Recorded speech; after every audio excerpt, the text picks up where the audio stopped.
Hello everyone, welcome back to our channel. So ఈరోజు మా mummy నిమ్మకాయ పచ్చడి ఎలా చేయాలో చూపిస్తున్నారు. సో ముందు చూపించినట్లు నిమ్మకాయలను అన్నీ బాగా క్లీన్ చేసుకొని తడి లేకుండా తుడుచుకుని పెట్టుకుంది. అండ్ వాటిని ఇప్పుడు ముక్కలు కట్ చేసుకుంటుంది. కొంతమంది మీడియం సైజ్ ఇష్టపడతారు, కొంతమంది చిన్న చిన్న ముక్కల్ని ఇష్టపడతారు. సో మీడియం సైజ్ అయితే కనుక 4 పీసెస్గా కట్ చేసుకుంటే సరిపోతుంది. అదే చిన్నగా అయితే ఇలా మధ్యలోకి కట్ చేసుకుంటే ముక్కల్ని సరిపోతుంది. అండ్ ఇక్కడ కొన్ని మధ్యలోకి కట్ చేసింది, కొన్ని 4 పీసెస్గా కట్ చేసింది.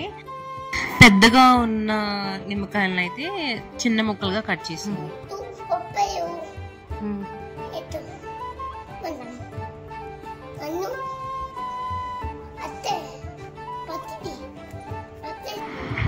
అలా కట్ చేసుకున్న ముక్కలన్నీ ప్యాన్లోకి వేసేసుకుంది. వేసుకున్న తర్వాత కొలత ఎలా అంటే, ఒక 25 నిమ్మకాయలకి 3 చిన్న టీ గ్లాస్ ఉంటుంది చూసారా, ఆ 3 టీ గ్లాస్తో ఉప్పు వేసుకుని కొంచెం పసుపు యాడ్ చేసింది. ఇక్కడ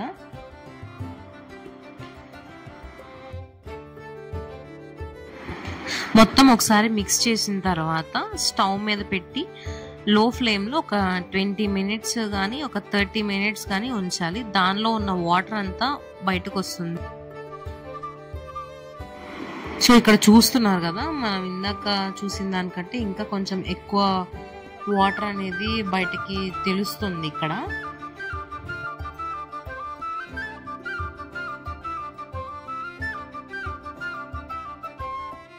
ఒక 25 మినిట్స్ తర్వాత చూస్తే ముక్క ఇలా మెత్తగా అవుతుంది.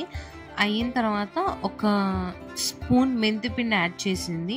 యాడ్ చేసిన తర్వాత ఒకసారి కలుపుకుంది. కలిపిన తర్వాత ఇంకా స్టవ్ ఆఫ్ చేసేసింది. ఆఫ్ చేసిన తర్వాత ఇక్కడ చూపించినట్లు 3 మ్యాంగోస్ కారం యాడ్ చేసింది.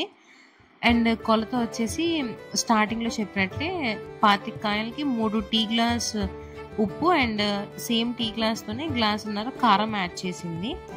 యాడ్ చేసిన తర్వాత మొత్తం తిప్పేసుకుంది. స్టవ్ ఆఫ్ చేసిన తర్వాతే కారం యాడ్ చేసింది.